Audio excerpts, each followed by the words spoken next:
Iran के वज़ीर ख़ारजा ने वज़ीर आज़म मोदी में भी कॉल की और उनकी मुलाकात जो नेशनल सिक्योरिटी एडवाइज़र हैं भारत के अजीत कुमार दोवल उनसे भी हुई। यानी इस कदर तो पाकिस्तानी कौम की और इस कुर्सी की जिस पे वज़ीर आज़म बैठता है उसकी तौहीन ना करे ना। ज़हनी गुलाम और एक ज़हनी मरीज ही ऐसा कर सकता है जैसा ये किया गया है। तो भारत सेक्युलर है और ना ही भारत डेमोक्रेटिक है। भारत एक एक्सट्रीमिस्ट स्टेट बन चुका है जहां कोई भी शख्स किसी भी तरीके से डिफरेंस ऑफ ओपिनियन भी नहीं रख सकता। देखा जाए तो इस वक्त सबसे बड़ा इम्तिहान मोदी का है, जो एक तरह से फंस गए, जैसे सारी उम्र एंटी मुस्लिम सियासत की और इस वक्त बहैसियत वज़ीर आज़म वो ना सिर्फ आलमी बल्कि अंदरूनी दबाव का भी शिकार हो चुका है। अब देखते हैं ये इंडिया और अपने लिए कितनी मुश्किलात पैदा करता है। तो ये एक टाइम था कि हम भारत पे थोड़ा प्रेशर बिल्ड करते मुस्लिम दुनिया, लेकिन ईरान के इस विजिट ने थोड़ा बहुत जो है मैं समझता हूँ कि भारत को एक किस्म का स्पेस थोड़ी सी प्रोवाइड कर दी है, क्योंकि भारत ने भी क्रिटिसाइज़ किया था लेकिन ये विज़िट उस कॉन्टेक्स्ट में मेरे ख्याल में सही मुनासिब नहीं था। ईरान को चाहिए था कि इस विज़िट को अगर कैंसिल नहीं कर सकते तो कम से कम पोस्टपोन कर देते। खैर दोस्तों, स्वागत है आप लोग का INA न्यूज़ के एक और नए वीडियो में। दोस्तों, ईरान के फॉरेन मिनिस्टर की तरफ से जो बयान आया है उसने पूरे मुस्लिम देश और ख़ास करके पाकिस्तान के बीच में मातम फैला दिया। दोस्तों, ऐसा इसलिए हो रहा है क्योंकि जिस प्रकार से जो इंडिया की तरफ से एक मुसलमान जो उनके नबी जो वो बोलते हैं उनकी तरफ बयान गया था, उसके बाद से जो पाकिस्तान है वो हर जगह पे ये सवाल उठा रहा था और कहीं ना कहीं भारत का जो रुतबा है उसको कम करने की कोशिश कर रहा था। लेकिन अभी जो ईरान के फॉरेन मिनिस्टर की तरफ से बयान आया है उसने पूरे पाकिस्तान में मातम फैला दिया। ऐसा इसलिए भी हुआ है क्योंकि जो ईरान है उसने साफ तरीके से कहा है कि हम इंडियन गवर्नमेंट के साथ खड़े हैं। उनके जो बयान आए हैं उसके बाद से उसके साथ हम खड़े हैं। तो कहीं ना कहीं पाकिस्तान जो कि चाहता था कि इंडिया की जो फेस है उसको धूमिल किया जाए, उस पर अब पाकिस्तान को बड़ा झटका लगा और इसीलिए पाकिस्तानी बहुत ज़्यादा परेशान है, क्योंकि पाकिस्तान को कोई एक जो चीज़ है वो नहीं मिलता इंडिया के खिलाफ, ताकि वो जो हर जगह पे जाके जो इंडिया है उसके नाम का यूज करके उसको धूमिल कर सके। लेकिन ये जो न्यूज़ थी ये काफ़ी बड़ी न्यूज़ थी, लेकिन यहाँ पर भी ईरान का बयान आना ये कहीं ना कहीं दर्शाता है कि जो इंडिया की फॉरेन पॉलिसी है वो बहुत ज़्यादा अच्छी रही है और इंडिया जो है वो अपनी बात मनवाने में भी सफल रहा है। तो चलिए पहले वीडियो में आगे बढ़ते हैं, देखते हैं कि पाकिस्तानी मीडिया और इन सब चीज़ों पर क्या बात कर रही है। ईरान के वज़ीर ख़ारजा का दौरा भारत 3 रोज़ा दौरा था और डॉक्टर हुसैन आमिर अब्दुल्लाहियां जो कि भारत के वज़ीर ख़ारजा जयशंकर की दावत पे वहाँ गए थे।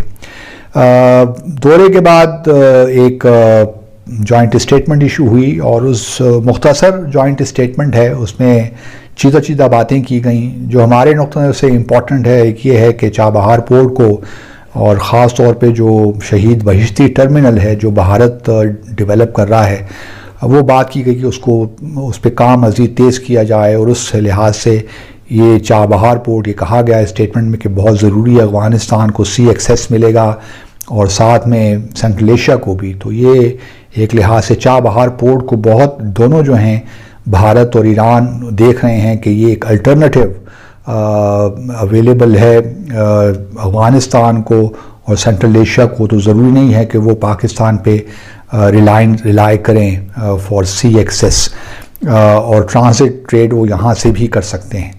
और फिर अफ़गानिस्तान के हवाले से भी एक सॉफ्ट लैंग्वेज इस्तेमाल की गई। यही सिर्फ यही कहा गया कि उन्होंने इस बात पे ज़ोर दिया कि अफ़गानिस्तान में एक रिप्रेजेंटेटिव और इंक्लूसिव पॉलिटिकल सिस्टम होना चाहिए। पॉलिटिकल सिस्टम की बात की, नहीं कहा कि रिप्रेजेंटेटिव या इंक्लूसिव गवर्नमेंट होनी चाहिए, बट पॉलिटिकल सिस्टम तो ये थोड़ा सॉफन कर दिया है। और फिर इसमें कहीं भी ख़वातीन के हकूक़ की बात नहीं की, सिर्फ बस इतनी सी बात की। तो इससे भी लगता है कि भारत भी अब थोड़ा सा मोहतात है कि वो अफ़गानिस्तान में तालिबान की हुकूमत को नाराज़ न करे। हम जानते हैं कि पिछले दिनों भारत का एक डेलीगेशन गया था अफ़गानिस्तान और उन्होंने वहाँ मुलाकातें भी की थी। तो अब एक प्रोसेस शुरू हो गया है काबुल और न्यू दिल्ली के दरमियान के किस तरह सफारत खाने भी खोले जाएं। तो एक लिहाज से सॉफ्ट लैंग्वेज हमें नज़र आई। दिनों में 27 मई को एक खबर आई कि नुपुर शर्मा नामी खातून जो कि बीजेपी स्पोक्सपर्सन है, उसने गुस्ताखी रसूल सल्लल्लाहु अलैहि वसल्लम की, एक ऐसी हस्ती की शान में गुस्ताखी की जिस हस्ती को अल्लाह ताला ने रहमतुल आलमीन बनाकर भेजा। और अल्लाह ने हमें यह बताया कि किसी के खुदा को बुरा ना बोलो कि वो तुम्हारे खुदा को बुरा बोले, किसी की किसी हस्ती को बुरा ना बोलो कि वो तुम्हारी किसी हस्ती को बुरा बोले। तो हमें तो इस्लाम ने यह सिखाया, अमन सिखाया कि किसी के फेक खुदाओं को भी, झूठे खुदाओं को भी झूठ नहीं बोलना। लेकिन भारत के अंदर मुसलमानों के खिलाफ एक नई लहर दौड़ पड़ी है, और वो लहर आज से नहीं बल्कि आरएसएस की बेसिक जो उनकी स्टार्टिंग थी वहीं से ऑनवर्ड्स चलती चली आई है। भारत के अंदर एक बहुत बड़ी तादाद के अंदर मुसलमान रहते हैं, बहुत बड़ी तादाद के अंदर क्रिश्चियंस रहते हैं और दलित रहते हैं, वहां सिख बरादरी भी मौजूद है। ये तमाम के तमाम इस वक्त हिंदुत्व टेररिज्म के अंदर एक ऐसी रजीम में रह रहे हैं जहां वो घुट घुट के जी रहे हैं, ना मर रहे हैं ना सांस ले पा रहे हैं। अजीबोगरीब सी बात यह है कि नुपुर शर्मा ने एक ऐसी स्टेटमेंट दी जो मैं इस टाइम पर इस YouTube की वीडियो पर चलाना भी नहीं चाहूंगी। इसके साथ साथ नवीन कुमार जिंदल, ये दोनों बीजेपी के स्पोक्सपर्सन, इन दोनों ने ऐसी स्टेटमेंट्स दी जो कि आप सल्लल्लाहु अलैहि वसल्लम की शान में गुस्ताखी थी। इसके बाद मामला पूरी मुस्लिम उम्मा तक पहुंच गया, अरब ममालिक तक पहुंच गया। पाकिस्तान तो हमेशा से भारत का ये मकरू चेहरा फाश करता हुआ आ रहा था, ये बताता चला आ रहा था कि ना तो भारत सेक्युलर है और ना ही भारत डेमोक्रेटिक है। भारत एक एक्सट्रीमिस्ट स्टेट बन चुका है जहां कोई भी शख्स किसी भी तरीके से डिफरेंस ऑफ ओपिनियन भी नहीं रख सकता। तानवी सफारतखाने पहुंच गए। हालांकि वजीर आजम का एक ओहदा होता है, एक बहुत बड़ा ओहदा होता है और उसका बड़ा वेट होता है। यानी अगर मलका खुद आपको बुलाए और आपसे मिलना चाहे तो एक अलग बात है, शाही खानदान आए और आपसे मिलना चाहिए अलग बात है।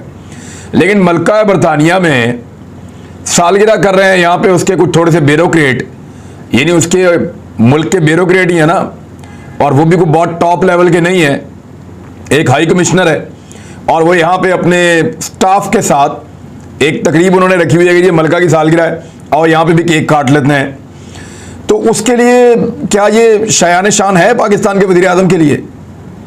यानी इस कदर तो पाकिस्तानी कौम की और इस कुर्सी की जिस पे वज़ीर आज़म बैठता है उसकी तौहीन ना करें ना। ज़हनी गुलाम और एक ज़हनी मरीज़ ही ऐसा कर सकता है जैसा ये किया गया है, मुबैना तौर पे लोग ऐसा कह रहे हैं सोशल मीडिया पे। अब शहबाज शरीफ साहब जो हैं वो इस मुल्क का सबसे बड़ा ओहदा उनके पास, एक तो वो आए हैं जिस तरीके से, वो तरीका ही गलत है। दोस्तों जैसा कि आपने इस वीडियो में देखा कि कैसे पूरी पाकिस्तानी मीडिया जो है वो कितना फ्रस्ट्रेट थी।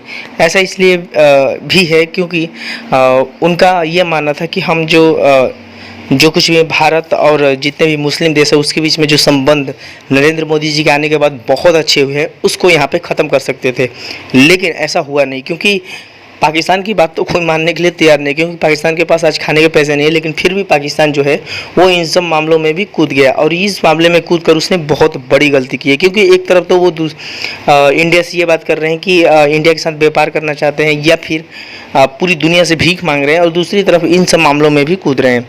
तो इससे पाकिस्तान को भी आने वाले दिनों में जो झटका है वो लग सकता है, क्योंकि इंडियन गवर्नमेंट को ये बात पता है कि जो कुछ भी पाकिस्तान ने किया है उसको कैसे उसका सबक सिखाना है। तो देखने वाली बात होगी कि आगे आने वाले दिनों में क्या होता है। लेकिन इस बयान के आने के बाद पाकिस्तान को तो झटका लगा ही है, क्योंकि जैसा कि आपने इस वीडियो में देखा कि पाकिस्तानी जो है उनका ये कहना था कि हमने उस तरीके से इस चीज़ को नहीं उठाया जैसे कि उठाना चाहिए था।